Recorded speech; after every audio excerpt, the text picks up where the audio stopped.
ভিডিওর স্ক্রিনে কিছুই বোঝা যাচ্ছিল না।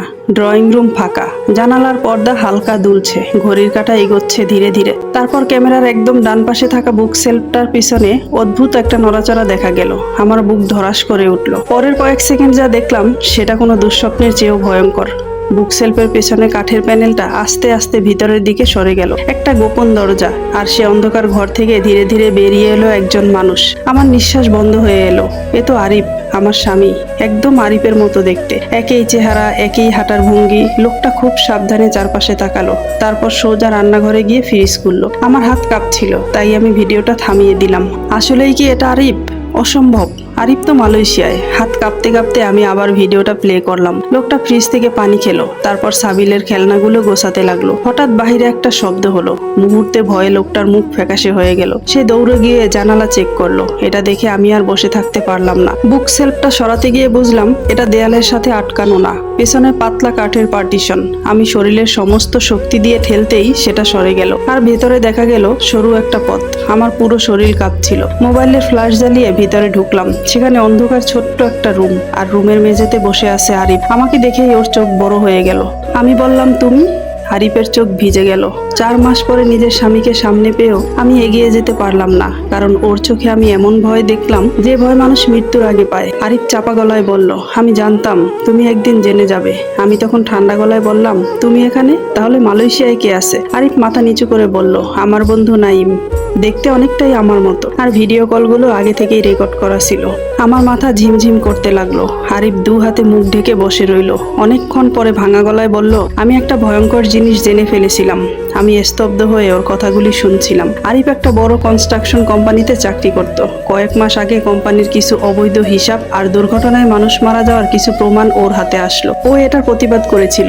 তারপর থেকেই ওকে অনুসরণ করা শুরু হয়। এক রাতে অফিসের এক সহকর্মী অ্যাক্সিডেন্টে মারা যায়। মারা যাওয়ার আগে লোকটা আরিফকে একটা কথাই বলেছিল, বাঁচতে চাইলে পালাও। আরিফ পুলিশেও যেতে চেয়েছিল, কিন্তু প্রমাণ জমা দেওয়ার আগেই ও বুঝে যায় ওদের লোকজন পুলিশের মধ্যেও আছে।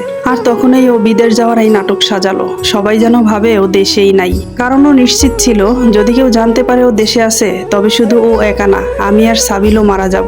আমার চোখ দিয়ে টপ টপ করে পানি পড়ছিল। তাহলে আমাকে বলনি কেন?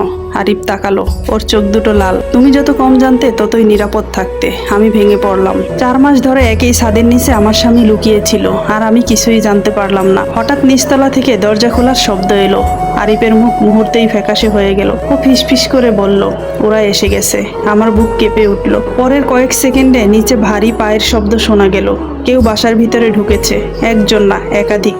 আরিফ তাড়াতাড়ি একটা পেন ড্রাইভ আমার হাতে দিল। এটার ভিতরে সব প্রমাণ আছে। যদি আমার কিছু হয়ে যায় তাহলে সাবিলকে নিয়ে তুমি পালিয়ে যেও। আমি বললাম, না, আমরা একসাথেই যাব। ঠিক তখনই নিচ থেকে একটা কর্কশ গলা ভেসে এলো, আরিফ বের হয়ে আয়, আমরা এসে গেছি। আমার পুরো শরীর ঠান্ডা হয়ে এলো। আরিফ চোখ বন্ধ করলো, যেন এই মুহূর্তটার জন্যই ও এতদিন অপেক্ষা করেছিল। তারপর হঠাৎ সে আমার দিকে তাকিয়ে হাসলো, অদ্ভুত শান্ত একটা হাসি। একটা কথা জানো? আমি কাঁদতে কাঁদতে মাথা নাড়ালাম। আরিফ বলল, এই 4 মাসে সবচেয়ে কষ্ট হলো নিজের ছেলেকে কোলে নিয়েও বাবা বলে ডাকতে না পারা। নিচে তখন দরজা ভাঙার শব্দ। আরিফ তখন দ্রুত দেয়ালের ভিতরে অন্য একটা সরু পথ দেখিয়ে বলল, এই পথ দিয়ে ছাদে চলে যাও, পাশের বিল্ডিং এ নামতে পারবা। তুমি? সে কিছুই বলল না, শুধু আমার কপালে কপাল ঠেকালো, ঠিক যেভাবে বিয়ের রাতে ঠেকিয়েছিল।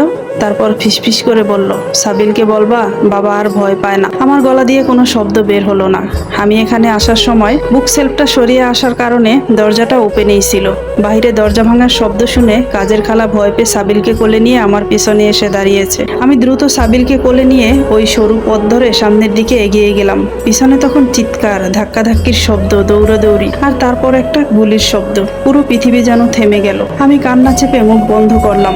সাবিল আমার গলা জড়িয়ে ধরে কাঁদছিল, আর আমি বুঝতে পেরেছিলাম আমার জীবনের সবচেয়ে প্রিয় মানুষটা হয়তো এইমাত্র আমাদের বাঁচানোর জন্য নিজেকে শেষ করে দিল। 2 মাস পর সব নিউজ চ্যানেলে সেই কনস্ট্রাকশন কোম্পানির কেলেঙ্কারি ফাঁস হয়ে যায়। অবৈধ বিল্ডিং, দুর্নীতি, সব প্রমাণ সহ প্রকাশিত হয়। অনেক বড় বড় মানুষ গ্রেপ্তার হয়, কিন্তু আরিফ আর ফেরেনি। পুলিশ শুধু বলেছিল সেদিন রাতে বাড়িতে আগুন লাগার পরে একটা পোড়া লাশ পেয়েছিল, কিন্তু আমি কখনো ডিএনএ টেস্ট করাইনি, কারণ আমার এখনো বিশ্বাস আরিফ কোথাও না কোথাও এখনো আছে, হয়তো দূরে কোথাও দাঁড়িয়ে এখনো আমাদের দেখছে। আজও মাঝরাতে সাবিল ঘুমের ঘরে মাঝে মাঝে বলে, মা, বাবা আসছে। আমি আর ওকে থামাই না, শুধু বুকের সাথে জড়িয়ে নেই, কারণ কিছু অপেক্ষা মানুষ কখনো শেষ করতে চায় না। সমাপ্ত।